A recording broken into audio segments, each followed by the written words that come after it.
Some modern scholars and economists claim and assert that there is no substantial difference between riba and the rent. Or in other words, there is no difference between the qard transaction and the lease contract. They say that just as we are allowed to take rent on machinery, on the lease of building, on the lease of shop, in the same way we are allowed to take increase or interest on the amount that we have lent. وہ یہ کہتے ہیں کہ اگر ہم کوئی مکان کرائے پہ دیتے ہیں، کوئی بلڈنگ ہم کرائے پہ دیتے ہیں، کوئی مشینری ایک ایسٹ کرائے پہ دیتے ہیں، کوئی زمین ہم کرائے پہ دیتے ہیں، اگر ان چیزوں کا کرایہ لینا درست ہے تو قرض کی رقم کا کرایہ کیوں غلط ہے؟ In other words, they say that riba or interest is a rent for the use of money. کہ یہ گویا کہ رقم کے استعمال کا کرایہ ہے کہ جو کہ لینڈر بارور سے وصول کرتا ہے. اس پریزنٹیشن میں ہم یہ دیکھیں گے کہ کرائے اور ربا، کرائے اور سود کے درمیان کیا فرق ہے. What are the basic and substantial differences between the two transactions؟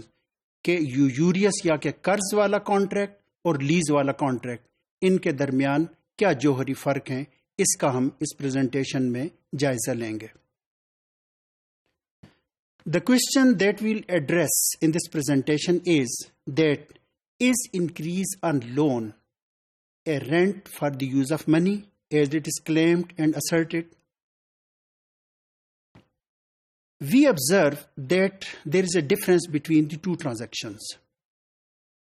The first difference is that the rent relates to those things which are inconsumable, which are not consumed with the use, which retain their corpus and body. کرایہ ان چیزوں کا لیا جاتا ہے کہ جو کہ استعمال سے خرچ نہیں ہوتی ہیں. جیسے کہ ہم مکان کسی کو کرائے پہ دے رہے ہیں، زمین کسی کو کرائے پہ دے رہے ہیں، تو اس کا مطلب ہے کہ یہ چیزیں خرچ نہیں ہو رہی، صرف ان کا استعمال ہو رہا ہے. ہم یہ نہیں کہہ سکتے کہ جناب میں نے اس شخص کو گندم کرائے پہ دی ہے یا کہ میں نے فیول اسے کرائے پہ دیا ہے. تو وہ چیزیں کہ جو کہ استعمال سے خرچ ہو جاتی ہیں ان کا کرایہ نہیں لیا جا سکتا، یا کہ ان پہ لیز کانٹریکٹ یا کہ کرایہ داری کا اس میں معاہدہ نہیں ہو سکتا. Whereas the قرض relates to those things which are consumed with the use. جیسے کہ آپ کسی کو گندم قرض کے طور پر دے رہے ہیں، فیول کسی کو قرض کے طور پر دے رہے ہیں، یا کوئی رقم آپ اسے قرض کے طور پر دے رہے ہیں.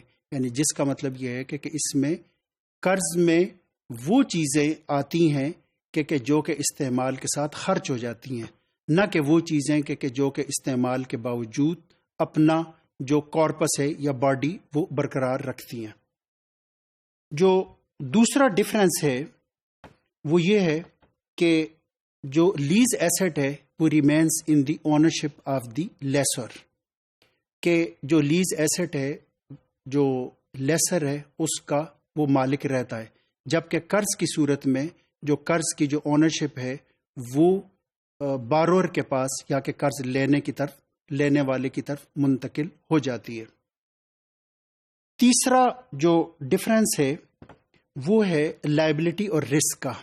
یعنی اگر لیز ایسٹ اگر جو ہے ڈسٹرائے ہو جائے تو یہ ذمہ داری لیسر کی ہے، لیکن قرض کی رقم اگر بارور سے ڈسٹرائے ہو جائے، چوری ہو جائے، تو یہ ذمہ داری بارور ہی کی رہ جاتی ہے. تو اگر جو ہے کریڈیٹر کوئی رسک نہیں لے رہا، کوئی لائبلٹی نہیں لے رہا، تو اسے کوئی اضافہ لینے کا بھی حق حاصل نہیں ہے.